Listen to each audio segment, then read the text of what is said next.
M23 fighters drove into Goma like war heroes and not a rebel army. 6 months ago, it was made up of a small number of a diverse group of fighters. Since then, it's proved to be a significant force. M23 is accused of killing civilians, but those out on the streets welcomed the rebels.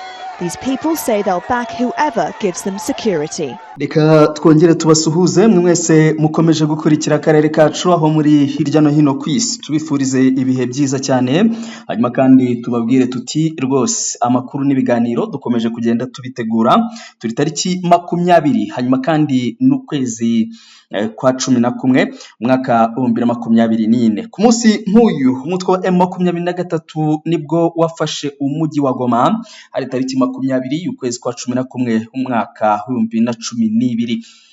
Reka tubanze turebe uko byari byifashe muri aya mashusho hanyuma nyuma turababwira byinshi cyane bigiye bitandukanye mu by'ukuri rwose ese ibintu bishobora kuba byakwisubiramo ese ubu umujyi wa Goma emeze bite n'ibindi bigiye bitandukanye ese ubuhamya bw'umwe mu banyamakuru bari mu mujyi wa Goma amaze gutangaza ko kanya n'ubuhe byo byose turaje tubirebe. Après plusieurs jours de combat autour de la capitale du Nord Kivu, les rebelles du M23 ont pris mardi le contrôle de Goma. Le chef du groupe armé, Sultani Makenga, paradait avec une centaine de ses hommes dans la ville à la mi-journée. Aux abords de Goma, les affrontements entre les troupes du M23 et l'armée régulière congolaise se sont faits plus intenses mardi à l'aube. Et ce, à l'issue d'un ultimatum lancé par les mutins à Kinshasa. Ils exigeaient la démilitarisation de la ville et l'ouverture de négociations, une requête rejetée par les autorités de la RDC. D'après le porte-parole du M23, le colonel Vianney Kazarama, l'aéroport de Goma, tenu jusqu'à mardi matin par la garde républicaine congolaise, est finalement tombé aux mains du groupe rebelle. Selon plusieurs témoins, les rues de Goma sont actuellement désertes. Outre les mutins, seuls quelques véhicules des forces onusiennes en RDC circulent dans les rues. Selon les dires de Vianney Kazarama, les mutins n'ont pas rencontré de résistance de l'armée loyaliste ce mardi à Goma. Les forces armées de la RDC se seraient, elles, réfugiées à Saké, à une vingtaine de kilomètres de la capitale régionale. Le M23 n'a pas précisé jusqu'où il comptait poursuivre les soldats de l'armée régulière. De Kinshasa, le président congolais Joseph Kabila a aussitôt lancé un appel au peuple ainsi qu'à toutes les institutions à se mobiliser contre cette agression, une agression que la RDC impute à son voisin rwandais. C'est difficile de dire qu'il faut garder le calme, mais effectivement, il faut garder le calme. Le Congo doit continuer à se préparer.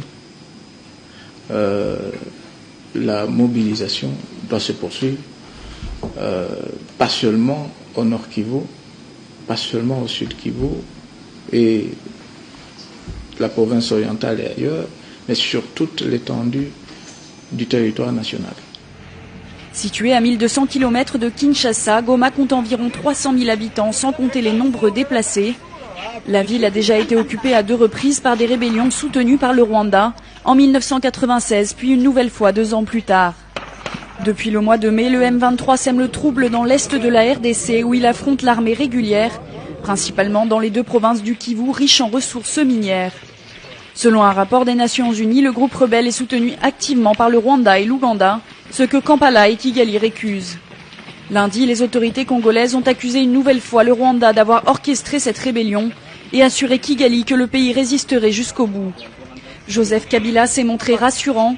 Il a affirmé que la RDC parviendrait à se sortir de cette nouvelle épreuve. Nous avons déjà eu à vivre et aussi à vaincre des situations pareilles dans le passé 2009, le passé c'est 2001, 2002, 2003, le pays était divisé, mais avec la détermination, les efforts de nous tous et la participation de toute la population sont parvenus à réunifier le pays, à défendre l'essentiel, notre indépendance et la souveraineté de notre pays. Ça sera le cas et certainement que la victoire elle est de notre côté. Côté international, les médiations patinent. Les dirigeants de la région ne parviennent pas à s'entendre sur l'établissement d'une force neutre. L'ONU doit pour sa part se prononcer sur une résolution déposée hier au Conseil de sécurité des Nations Unies par la France. Le vote devrait avoir lieu ce mardi. Selon une source onusienne, le texte prévoit des sanctions contre les rebelles du M23 et un mandat plus robuste de la MONUSCO. M23 fighters drove into Goma like war heroes and not a rebel army. 6 months ago, it was made up of a small number of a diverse group of fighters. Since then, it's proved to be a significant force. M23 is accused of killing civilians, but those out on the streets welcomed the rebels. These people say they'll back whoever gives them security. Well, M23 seem to have got what they wanted. They are now in control of many parts of the city. The issue is, where does the group go from here? It certainly is in a better position to negotiate with the government of the Democratic Republic of Congo. The spokesman of the group says it wants direct talks with Kinshasa. We want to talk to the government. This must be resolved politically, not with arms. So ni zimwe mu nkuru mu by'ukuri zahise zitangazwa by'ako kanya kuri iyi tariki ubwo umutwe wa M23 wamaraga kwinjira mu mujyi wa Goma.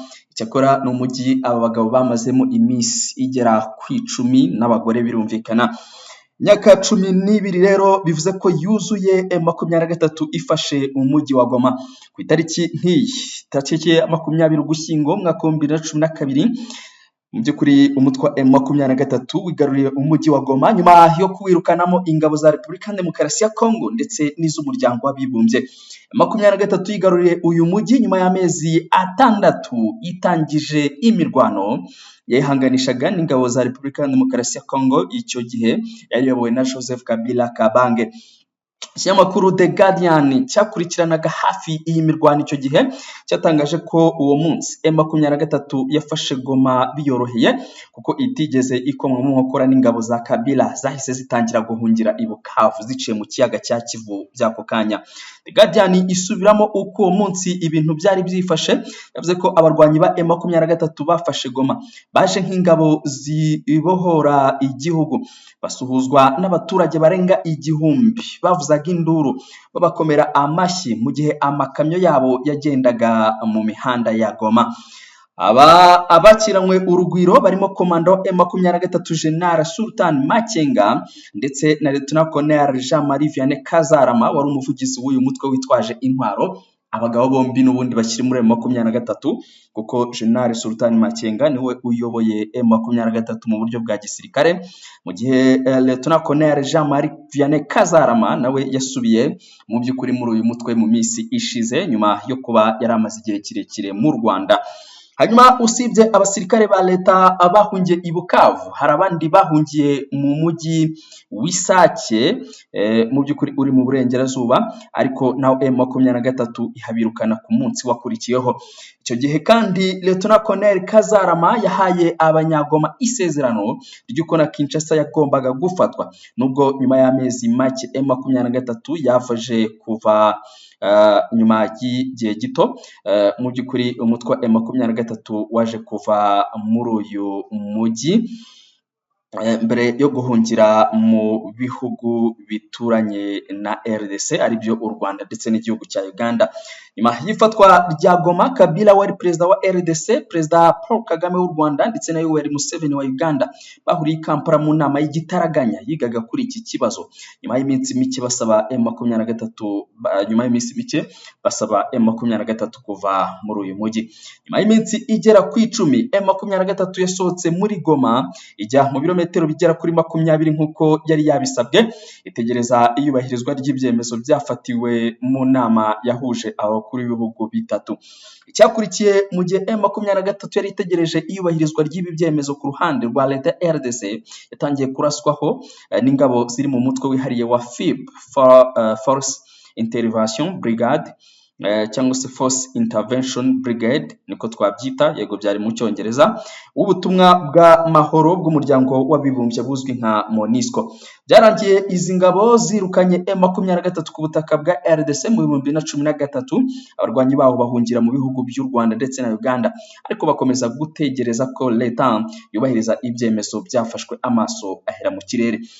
harimo kwibazwa kuri ubu ngubu rwose iyi tariki yongeye kujya hanze, abantu turi kwibaza tuti se aya mateka ashobora kwisubiramo, wenda bitari uyu munsi ariko muri iyi minsi ya vuba, na cyane ko tuvugira ubu ngubu uyu mutwe M23 wamaze kuzenguruka uyu mujyi wa Goma kuva mu Gushyingo umwaka wa 2021 kugeza magingo ya M23 iri mu mirwano n'ihuriro ry'ingabo za leta ya Repubulika ya Demokarasi ya Congo nyuma yo kubura imirwano.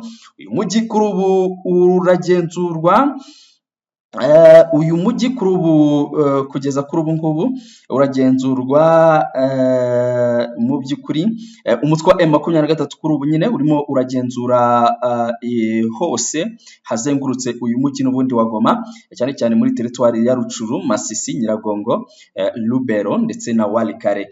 Icyakora M23 ntabwo irabasha kwisubiza umujyi wa Goma, ndetse twavuga ko itari yanabigerageza, ndetse kugeza kuri ubu ngubu wenda abantu bakaba bagitegereje kuko ntabwo yigeze inabigerageza wenda gusubizwa inyuma. Gusa abakurikirana hafi intambara yo mu burasirazuba bwa Repubulika ya Demokarasi ya Congo bahuriza ku kuba uyu mutwe waranze kwigarurira Goma ku bushake, niko n'amakuru dukura imbere muri 23 bisobanura. Nyuma yo kwigarurira uduce twegereye cyane uyu mujyi nka Kibumba iri mu birometero bibarirwa 20 gusa uvuye Goma rwagati, ndetse n'uduce dukikije imijyi nka Mushaki, Isake iherereye mu burengerazuba bwa Goma n'ahandi hagiye hatandukanye. Ni Goma kuri ubu icunzwe bikomeye n'ibihumbi by'ingabo za leta ya RDC zifatanyije n'abafatanyabikorwa bazo barimo SADC, ingabo z'u Burundi, abacancuro bazungu ndetse n'abarwanyi b'imitwe ya Wazalendo. Usibye ko ingabo z'u Burundi zo zatangiye kuva muri Goma zerekeza muri Sud Kivu, aho kuri ubu ngubu bagira ngo bisuganye mu buryo bukomeye cyane barwana intambara yo muri Sud Kivu kuko naho imeze nabi, bijyanye nuko rwose u Burundi burimo kurwanya Red Tabara ishobora kwinjira mu gihugu cy'u Burundi isaha iyo ari yose, ndetse ariko umutwe wa Twirwaneho ukaba ushinja nanone FARDC na gisirikare cy'u Burundi na FDLR kuba bakomeje kugaba ibitero ku baturage b'abanyamulenge. Ni Goma kuri ubu rero kuri ubu ngubu icunzwe muri ubwo buryo. Icyakora M23 biciye muri Corneille Nangaa ukuriye ihuriro Alliance Fleuve Congo, uyu mutwe wa M23 uherereyemo yateguje ko Goma iri mu bice bigomba gufatwa mbere yo kwerekeza i Kinshasa guheruka ubutegetsi bwa Felix Antoine Tshisekedi. Ngayo nguko rero nibyo twababwira cyane kuri iyi nkuru yongeye kugarura amarangamutima cyangwa se yongeye kwibutsa byinshi cyane abantu, ndetse kuri ubu ngubu reka twite tujya noneho ku munyamakuru witwa Rodrigue Katsuba, umwe mu banyamakuru ba hano i Goma ariko ukunze kwibera mu gihugu cy'Ubufaransa. Muri iyi minsi mperutse no kumubona yibereye mu Rwanda.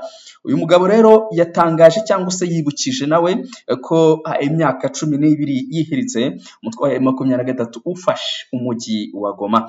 Ati hari mu by'ukuri ku munsi nk'uyu tariki 20 y'ukwezi kwa 11 mwaka 2012 ubwo 23 yafataga Goma mu gihe kingana n'iminsi 10, ndetse rwose ati ubwoba bwari bwishi mu baturage, we nikavuga ubwoba bwari bwishi mu baturage, ariko kandi twumvishe ikirere gihindutse, ndetse rwose ntacyo twakwita kurenganywa kwari kugihari muri uyu mujyi wa Goma, kurenganywa gukorwa n'abasirikare cyangwa se abapolisi. Ati ibyo ntabwo twongeye guhura nabyo, byarahagaze, nta kibazo cy'umutekano muke kigeze cyongera kugaragara kuva M23 yafata umujyi wa Goma. Icyo gihe nta bintu by'imirwano, Goma yahindutse nka Gisenyi, we niko amaze kubitangaza. Ati Goma icyo gihe M23 yifata yahindutse nka Gisenyi. Icyo yarashatse kuvuga nuko Gisenyi birumvikana ni mu karere ka Rubavu ku Rwanda, nta mutekano muke nta mutekano muke ugaragara muri iki gice, nkuko ntago wabigeranya na Goma mu by'ukuri, kuko Goma abantu bapfa buri munsi, by'umwihariko 3 ku munsi barapfa. Rero niko amaze kubitangaza mu by'ukuri uyu mugabo. hanyuma aratangaza akomeza ubuhamya bwe agira ati rwose ati hari ubwoba rwose ariko kandi n'ubwoba bwari bwatewe nuko nyine birumvikana habaye impinduka ndetse habayeho intambara ndetse amakuru arakomeza avuga ati kugeza kuri ubu ngubu ikintu cyabaye nuko director ushinzwe iby'amashanyarazi yaze gutegekwa yuko yafungura generator ebyiri zari zaratanzwe na Kabila mu gihe yiyamamazaga kugira ngo umuriro wongere ugaruke mu mujyi. No kuvuga umuriro wari wabuze M23 yinjira mu mujyi wa Goma. Hanyuma ku kijyanye n'amazi kandi ati inyeshyamba cyangwa se abarwanyi ba M23 batangiye gukwirakwiza amazi mu mujyi bakoresha ibyo bita tank trucks cyangwa se bakoresha imodoka zitwara amazi, nibo batangiye kuyakwirakwiza muri uyu mujyi wa Goma. Hanyuma ati abo bita abapolisi officers ndetse n'abasirikare ba guverineri ba Kivu y'Amajyaruguru bose bari bamaze guhungira muri Sud Kivu. Ati kubwanjye njyewe nari i Goma ndi kumwe n'uwo bita Alekuma Chuma nawe ni umunyamakuru mugenzi wanjye n'abandi banyamakuru bake twagomye hano i Goma. Atariko uwanyoberaga ariwe Magruare Paluku. Kuri ubu ngubu twabibutsa ko Magruare Paluku kuri ubu ngubu ari mu mutwe wa M23 AFC yagiye kubajoyininga. Rero ati umuyobozi wacu wo kuri radio yacu witwa Magruare Paluku we yari yamaze mu by'ukuri nawe kujyanwa na United Nations yari yamaze kumukura muri ibi bice cyangwa se muri iki gice cya Goma. Ati Ale Chuma nanjye guhera mu gitondo twafunguye antenne za radio Kivu 1 ndetse abanyegoma nta kindi kintu bashoboraga kumenya cyangwa se bashoboraga kumenya niba umujyi uko byifashe cyangwa se niba umujyi ukibaho, niba ibintu wenda ari amahoro babiciye muri iyi radio Kivu 1. Hanyuma ati rwose kugeza kuri ubu ngubu twagiye tubona M23 yohereje team yago kuri radio station yacu cyangwa se kuri radio yacu kugira ngo bakurikirane buri kintu cyose kirimo kuhabera. Ati twagombaga kuba honest, twagombaga kuba abanyakuri. Yego impinduka zari zibaye, twabyiyumvishemo ko habaye impinduka mu mujyi wa Goma ndetse kugeza kuri ubu ngubu ati rwose icyo twavuga umutwe wa M23 icyo gihe wakoresheje ibishoboka byose kugira witware neza mu buryo bitandukanye nabo wari wamaze kwirukanwa muri uyu mujyi wa Goma by'umwihariko ba FARDC. Ati rwose bitwaye neza mu buryo bayoboye uyu mujyi mu gihe bari bawufite muri rusange.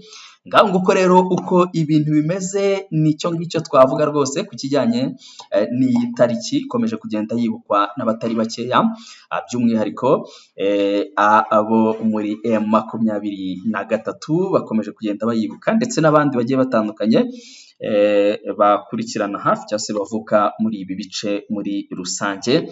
Ngayo nguko rero inkuru ijyanye n'ubundi n'umutwe wa M23 ku bijyanye no kuba yarafashe uyu mujyi wa Goma muri rusange. Hanyuma ikindi reka duce nanone ku mutukivuga abatangabuhamya, reka tunyarukire ko bita Albert Rudatsimburwa nawe ni umunyamakuru uzwi cyane. Uyu mugabo yanagize cyangwa se yayoboye radio Contact FM yo mu Rwanda. Kuri ubu ngubu nawe amaze kugira byinshi cyane atangaza ku bijyanye n'ifatwa ry'umujyi wa Goma. Ati tariki 20 y'ukwezi kwa 11 mwaka 2012 M23 yafashe Goma. Ati nari ndiyo ndimo ndakurikirana mu by'ukuri amakuru yarashyushye kuri uwo mwanya. Ati ni inkuru yari ishyushye cyane iri murotsa. Ikindi ati nkuko nabitekerezaga cyo kimwe n'abandi bagiye batandukanye Kabila rwose yatangiye kuvuga hariho hose cyangwa se ahantu hose yuko ari u Rwanda rwagize gute rwabyinjiyemo. Ati kandi ibi ngibi ntabwo byashobokaga. Kabila rwose yararimo arahangana na M23 ubwe. Perezida Kabila yazanye ingabo cyangwa se yarafite icyo gihe ingabo zigera ku 20,000 kugira ngo zihagarike M23 yagenderaga ku muvuduko udasanzwe yinjira mu mujyi wa Goma. Hanyuma ariko ati kugeza kuri ubwo ngubwo ntabwo byabashije kuba byaba kubera yuko umutwe wa M23 wahoze ari CNDP wakoze ibishoboka byose ubasha kwinjira mu mujyi wa Goma, ndetse abantu bo muri FARDC n'abambari babo batangira guhunga mu buryo bukomeye cyane, bahungira mu bice bya za Bukavu. Ati nta kindi kintu M23 yari yitwaje uretse umuhati wo kuba rwose yahagarika ibyakorwaga byose birimo kwanga abanyarwanda b'abanyekongo kuba baba mu butaka bwabo cyangwa se baba mu buzima bwabo n'iwabo. Ati bashakaga mu by'ukuri kwisubirira iwabo cyangwa se gukora icyashobokaga cyose kugira bongere kubona uburenganzira busesuye nk'abandi bene igihugu. Hanyuma nuko bimeze cyane kugeza kano kanya. Hanyuma akaba ari ibyo ngibyo amaze gutangaza kugeza kano kanya. Ati rero no mu mwaka wa 2024 kugeza kuri ubu ngubu nk'uko Kabila byamugendekeye, nawe Kabila wakomeje kugenda atumva mu by'ukuri abavuga ikinyarwanda. Kuri ubu ngubu niko binameze kuri Tshisekedi, aho arimo aragenda arwanya M23 mu buryo bukomeye cyane. Ariko kandi ati ibyabaye kugeza kuri ubu ngubu bishobora no kuba byakwisubiramo. Reka tubabwire ko n'ubundi kuva ino ntambara yatangira ndetse no kuva umutwe M23 wazenguruka uyu mujyi wa Goma, ikibazo cy'umutekano muke kikomeje kugenda kiba ikibazo gikomeye cyane. Reka tuze twihutira kuri aya makuru avuga ko Igoma kuri ubu ngubu abana babiri bakomeretse mu buryo bukomeye cyane, ndetse rwose barashwe n'abazalendo mu bice bya Zandosho. Ni nyuma yuko n'ubundi abaturage ba hano benshi bo mu mujyi wa Goma barimo gusaba yuko leta ya Kongo yagira icyo ikora mu guhagarika uyu mutekano muke, cyangwa se umutwe wa M23 cyangwa se Alliance Fleuve Congo ikabyinjiramo rwose, bavuga ko bayitegerezanya amatsiko akomeye cyane cyangwa se bayiha karibu mu buryo bukomeye cyane, kubera yuko babona uko umutekano wifashe hano mu mujyi wa Goma. Hanyuma arakomeza agira ati aya makuru arakomeza agira ati abana bagera kuri 2 nibura mu ijoro ryo kuri uyu wa kabiri rishyira kuri uyu wa gatatu tariki 20 y'ukwezi kwa 11 mwaka wa 2024 habaye igikorwa kidasanzwe aho muri Ndosho muri komine ya Karisimbi.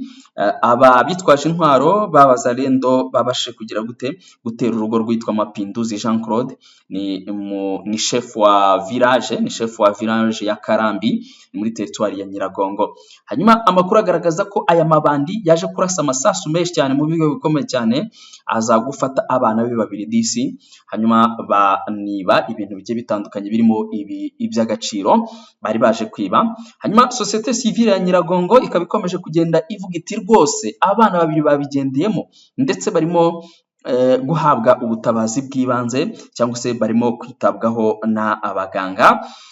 Iki gikorwa kije rero gikurikira mu by'ukuri ibyabaye yuko mu mujyi wa Goma hakomeje kugenda harangwa n'umutekano muke ukomeye cyane, ndetse ibyaha bikomeje kugenda byiyongera umunsi ku munsi. Biterwa mu by'ukuri n'ubundi nuko intwaro zakwirakwijwe hirya no hino mu bantu, cyane cyane ku nshuro ya mbere ubwo ubutegetsi bwa Kinshasa bwahamagaje bose bukabaha intwaro, buvuga yuko ngo buri muntu wese agomba gutunga intwaro mu rwego rwo kugira abarwanya umutwe wa M23, none bakaba bakomeje kugenda bazikoresha mu bikorwa by'urugomo. Hanyuma ikindi kandi nuko amakuru yemeza yuko Igoma hano umugabo yakubise umugore we akamuvuna ukuboko mu buryo bukomeye cyane mu bice bya za Kanyarucinya. Ni ahantu hari inkambi y'impunzi hano mu mujyi wa Goma. Byaje kumenyekana ariko rero ibi bintu byamaze kuba nguko. Wenda niyo makuru twaba tubagejejeho kano kanya, hanyuma tukagaruka mu kanya gato cyane tubabwira ukuntu ibintu bimeze, ariko reka tubanze duce mu bitekerezo by'abantu badukurikira. Fitiye 129 ati Sadeke nibashaka bitahire n'ubundi batakaje Rubaya nta musaruro. Ati wakoze kudushakira amakuru, arakoze cyane.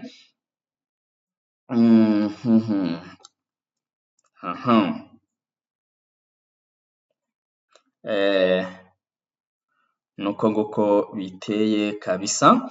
Hanyuma Ngoga Bahati ati MG ntabwo uyirasa iri hejuru y'urutugu